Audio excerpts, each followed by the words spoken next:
ಒಂದು ರೀತಿಯಾಗಿ ನಗು ಬರುತ್ತೆ ಈ ಬೆಳವಣಿಗೆಯನ್ನು ನೋಡ್ತಾ ಇದ್ರೆ.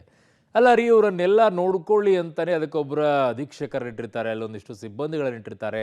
ಬೆಳಗ್ಗೆ ಶಿಫ್ಟಲ್ಲಿ ಒಬ್ಬರು, ಮಧ್ಯಾಹ್ನ ಶಿಫ್ಟಲ್ಲಿ ಒಬ್ಬರು, ರಾತ್ರಿ ಪಾಳ್ಯದಲ್ಲೊಬ್ಬರು, ಎಲ್ಲ ರೀತಿಯಾದಂಥ ವ್ಯವಸ್ಥೆ ಮಾಡಿ ಅದಕ್ಕೆ ಜೊತೆಗೆ CCTV ಕಣ್ಗಾವಲನ್ನು ಇಟ್ಟು ಆ CCTVಯನ್ನು ನೋಡೋಕ್ಕೆ ಒಂದು ಟೀಮನ್ನು ಇಟ್ಟು ಎಲ್ಲವೂ ಮಾಡಿರ್ತಾರೆ. ಜೊತೆಗೆ ಕಾರಾಗೃಹ ಗಸ್ತು ತಿರುಗೋಕ್ಕೂ ಕೂಡ ಒಂದು ಪಡೆಯನ್ನು ಇಟ್ಟರೂ ಕೂಡ ಅಲ್ಲಿರೋ ಒಳಗಡೆಗೆ ಸಜೆ ಆಗಿರುವಂಥವ್ರು, ಅಂದರೆ ಅಪರಾಧಿ ಅಂತ ಕೋರ್ಟ್ನಿಂದ ಪ್ರೂವ್ ಆದ ನಂತರವೂ ಸಹ ಅವರು ಶಿಕ್ಷೆಯನ್ನು ಪಡ್ಕೊಳ್ತಾ ಇರ್ಬೇಕಾದ್ರೆ ಅವ್ರು ತಪ್ಪಿಸ್ಕೊಂಡು ಹೋಗ್ತಾರೆ ಅಂತಂದರೆ ಇಷ್ಟು ಜನ ಇದ್ದು ಏನ್ರಿ ಪ್ರಯೋಜನ? ಜೈಲಿನಲ್ಲಿ ಅಷ್ಟೊಂದು ಸಿಬ್ಬಂದಿಗಳಿಗೆ ಸಂಬಳ ಕೊಟ್ಟು ಏನ್ರಿ ಪ್ರಯೋಜನ? 15 ದಿನದಿಂದ ಅವರು ಕಂಬಿ ಕಟ್ ಮಾಡ್ಕೊಂಡು ಕೂತಿದ್ರಂತೆ ತಪ್ಪಿಸ್ಕೊಳ್ಳೋಕ್ಕೆ. ಒಬ್ರಿಗೂ ಗೊತ್ತಾಗಿಲ್ವಂತೆ ಇನ್ನು ಯಾವ ಕೆಲಸ ಮಾಡ್ತಾರೆ ಅಂತ ಒಳಗಡೆಗಿರೋರು. ಅಲ್ಲಿಂದ ಎದ್ದು 25 ಅಡಿ ಕಾಂಪೌಂಡನ್ನು ಹಾರಿ ಜಂಪ್ ಮಾಡಿ ಹೋಗ್ತಾರೆ, ಒಬ್ರಿಗೂ ಗೊತ್ತಾಗೋದಿಲ್ಲ. CCTV ನೋಡ್ತಾ ಇದ್ದಂಥವ್ನು ಎಲ್ಲೋದ್ರು?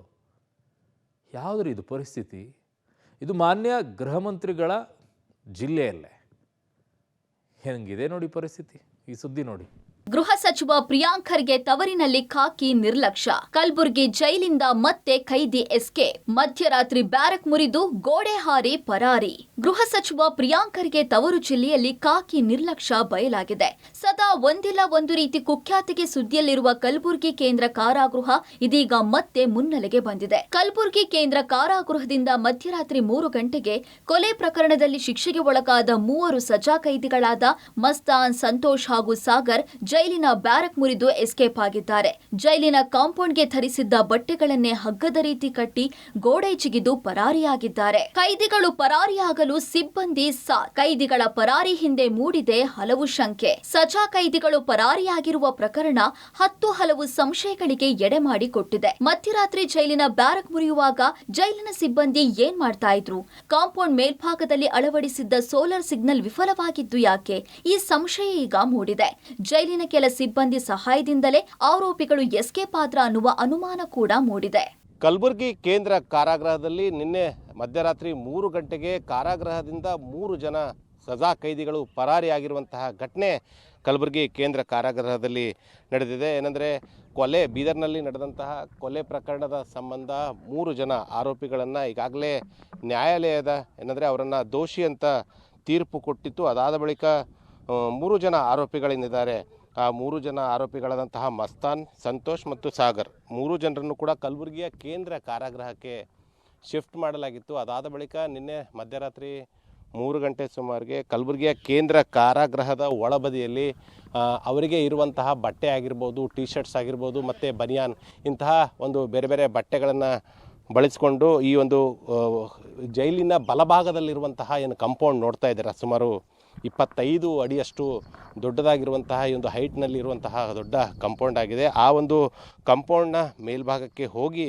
ಅಲ್ಲಿ ಬಟ್ಟೆಗಳನ್ನು ಕಟ್ಕೋತಾರೆ. ಅದಾದ ಬಳಿಕ ಅದನ್ನೇ ಹಗ್ಗವಾಗಿ ಮಾಡಿಕೊಂಡು ಅದಾದ ಬಳಿಕ ಆ ಒಂದು ಹಗ್ಗದ ಒಂದು ಬಟ್ಟೆಗಳ ಸಹಾಯದಿಂದ ಅಲ್ಲಿಂದ ಕಾರಾಗೃಹದ ಒಂದು ಕಾಂಪೌಂಡ್ನಿಂದ ಹಾರಿ ನಿನ್ನೆ ಮಧ್ಯರಾತ್ರಿ 3 ಗಂಟೆಗೆ ಪರಾರಿಯಾಗಿದ್ದಾರೆ. ಕಲಬುರಗಿ ನಗರ ಪೊಲೀಸ್ ಆಯುಕ್ತರಾದಂತಹ ಡಾಕ್ಟರ್ ಶರಣಪ್ಪ ಮತ್ತು DCP ಆದಂತಹ ಶಾಲು ಸೇರಿ ಹಿರಿಯ ಪೊಲೀಸ್ ಅಧಿಕಾರಿಗಳು ಎಲ್ಲರೂ ಕೂಡ ಘಟನಾ ಸ್ಥಳಕ್ಕೆ ಬಂದಿದ್ದಾರೆ. ಬಂದು ಯಾವ ರೀತಿ ಕೈದಿಗಳು ಪರಾರಿಯಾಗಿದ್ದಾರೆ ಎಂಬುದರ ಬಗ್ಗೆ ಮಾಹಿತಿ ಕೂಡ ಕಲೆ ಹಾಕಿದ್ದಾರೆ.